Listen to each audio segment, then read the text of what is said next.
Today's lesson is a review of Algebra 1, specifically reviewing adding, subtracting, and multiplying polynomials. So at the top here, we have a kind of a vocabulary word bank, reviewing a monomial, what a degree is, a polynomial, the degree of a polynomial, the leading coefficient, and then specific terms of polynomials, which are binomial and trinomial. So we will most commonly use monomial, binomial, or trinomial, and then we'll use polynomial for anything with 4 or more terms. A couple of things I want to point out. The degree of a monomial is the sum of the exponents of the variables. The degree of a polynomial is the greatest degree of its terms. So you would find the degree of each monomial of each term, and whichever one is the greatest. You would not add them all together. And then the last thing I want to point out is that a polynomial can just be a monomial. That's perfectly fine.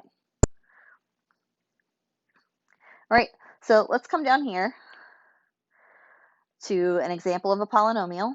So we've got the leading coefficient is the number in front of the term with the greatest degree. The degree is the exponent, or if this had multiple variables, it would be the combination of the exponents, the sum. And then the constant term has no variable.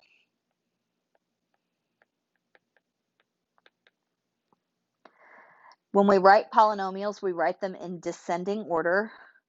So greatest to least.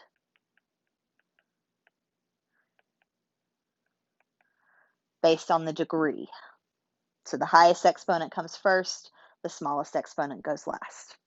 So if we have this example, 15x minus x cubed plus 3, and we want to write that in decreasing order. So I need to figure out what my exponents are. So I've got 15x. This is an understood x to the first. Then I've got minus x to the third. Well, right now, 3 is bigger than 1, so we know that this could be our first term. Now we need to look at the last one. We've just got plus 3. There's no variable there, which means that that is a constant. So that would never go first. That is always going to go last. So this x to the third is our first term. But what's important to remember is we have to keep the sign that goes in front of it. This had a negative in front of it. It was being subtracted, so I need to keep that negative there. The next one would be my 15x because it actually has a variable. And then last would be my constant. My degree is going to be the exponent itself of my first term, which in this case is 3. And my leading coefficient, there's no number, so it's an understood 1, and that 1 is negative. So my leading coefficient is -1. So I want you to identify for the next couple whether they're a polynomial or not. If they are, tell me the degree and the number of terms. If they're not, tell me why not. If you'd like, you can go ahead and pause the video here, try this for yourself, and then start the video back up whenever you are finished. I'm going to go through and write the answers out for you.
So you can see that A, B, and E are all polynomials. And I've given the degree and the number of terms. Now, there's no rule that says the degree has to be higher or lower than the number of terms. They have nothing to do with one another. So do not put any kind of correlation there. Now, C was no, and there were two reasons why. The first is that negative 8 to the n is an exponential. So that is not a polynomial. And then because they have to have whole number exponents. And then square root of n, if I wrote that out as an exponent, that would be n to the 1/2, which would also not be a whole number exponent. Now, one thing I want to point out here, this whole number exponent up here, what that means is 0, 1, 2, 3, etc. There are no negative numbers. It is positive only. When we start including negative numbers, that becomes a bigger group of numbers called integers. Those are not the same.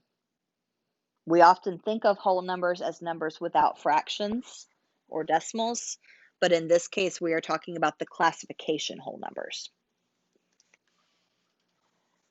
So now we're going to look at adding and subtracting polynomials. When we add polynomials, what we're going to do is we're going to combine like terms. Sometimes you will see me abbreviate this as CLT instead of writing out combining like terms. Sometimes you'll also see me put it as a heart because I'm putting pairs together or groups. It doesn't have to just be pairs. So I'm going to do A and let you do B. I'll write the answer, and then I'm going to do C, and then I'll let you do D, and I'll write the answer. So I'll usually start with the first term, no matter what it is, no matter what the exponent is. I start with that, and then I see, is there another term like this in my future polynomials? Sorry if that just flipped on you guys. So this is x to the third, so I need another x to the third, and I have one right there. So I'm going to go ahead and combine those. I've got 2x to the third plus 1x to the third gives me 3x to the third. And if you guys don't mind, I'm actually going to try to, oh gosh, that might have gone a little too much. There we go. Just zoom in a little bit. It'll make it a little easier to see. All right, then I'm going to go to my next term in my first polynomial. That is negative 5x squared, because we have to keep the sign that's in front.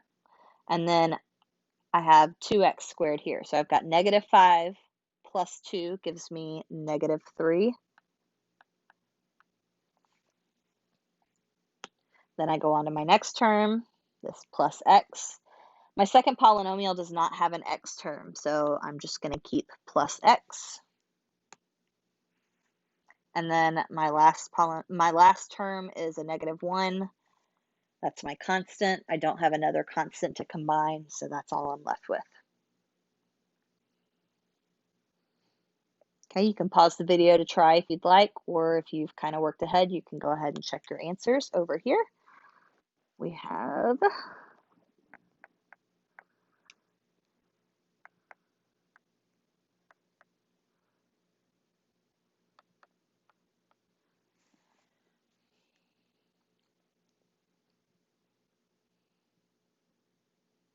so 4x squared plus 5x plus 4.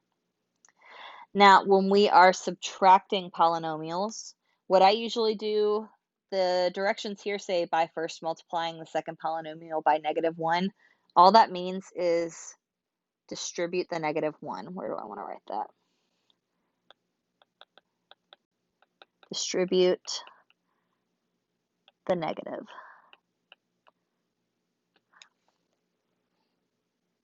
So I'm actually going to rewrite this polynomial, or sorry, this problem. So I've got 4x squared plus 5, and I want to rewrite this so that it becomes an addition problem. So I'm going to distribute this negative. So here I've got a negative times a negative, which becomes a positive. So I've got positive 2x squared Then a negative times a positive becomes a negative. So that's negative 2x. And then a negative times a negative here gives me a positive, so positive 4. And now this is just an addition problem. So I'm going to start with my first term here, 4x squared. I'm going to find the other x squared term. Got 4 plus 2 gives me 6x squared. Then I've got 5. That's a constant. So I'm looking for another constant, and I have that here. 5 plus 4 gives me 9. And then I have this minus 2x. Now, technically, this is correct, but this is not written in the correct order. So what I would need to do is I would need to write from greatest degree to least degree. And we know that our constant right here needs to come last. So I'm going to write 6x squared minus 2x plus 9. This would be the most correct answer. Now again, if you'd like to pause and go ahead and try the next problem, you can. I'm going to go ahead and write out the answer for you.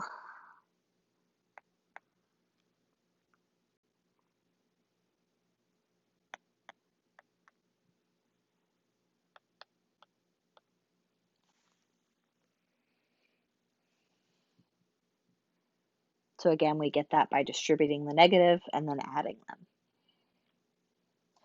All right, the next page is going to be about multiplying.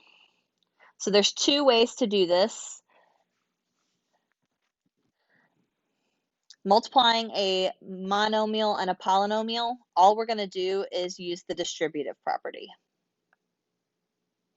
We're going to take that outside term, and we're going to multiply it everywhere to every term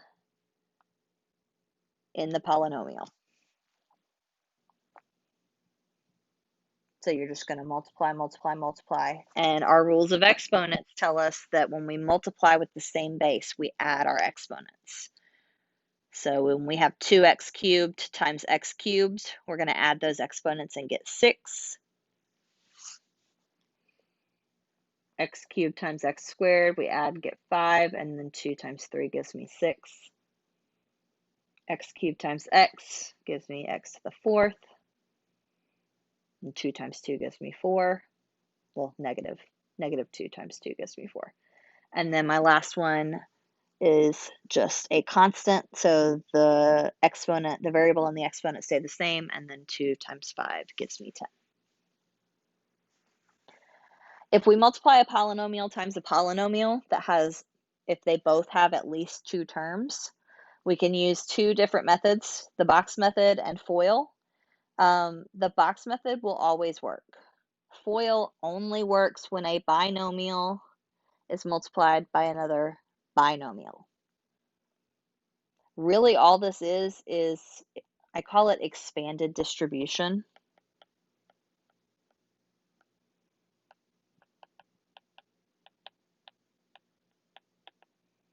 Because you're basically distributing this first term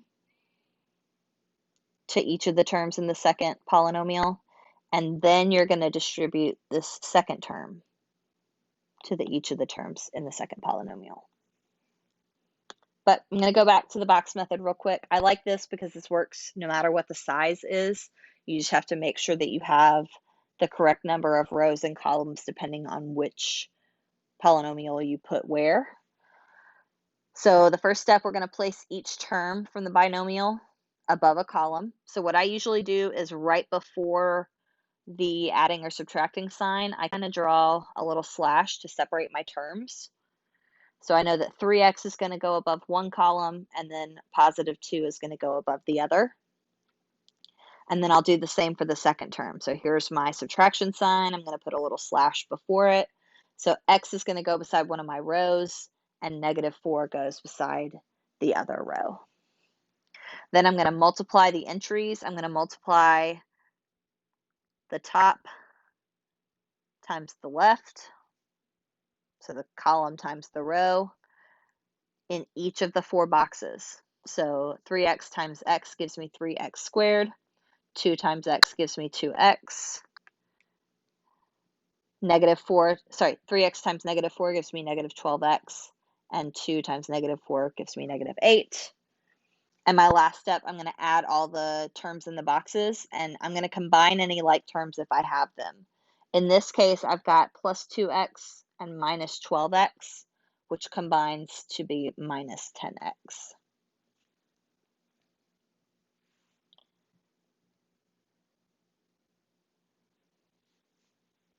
And then for FOIL, it's first, outer, inner, last. So I'm going to erase what I kind of drew here earlier. Well, I thought I was. I'm apparently not. There we go. So you can see, and again, binomial and binomial, 2 terms for each of them. So you see that you take the first 2 terms and multiply them. Then you take the outside terms and multiply them, the inside terms, and the last terms, and then you add those all together. So I'm going to let you try these. I'm going to go ahead and write the answers so that you can look at them. And then if you have any questions about how they were done, let me know. For E, I will show you how I would create the box as well. So I'm going to go ahead and write these answers for you so you can check your work.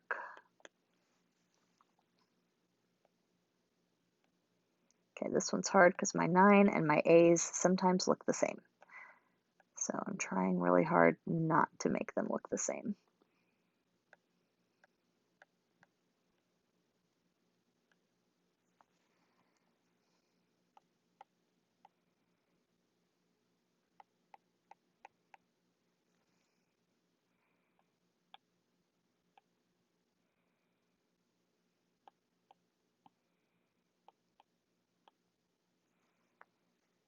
I'm going to skip E because I'm going to do that one with you guys.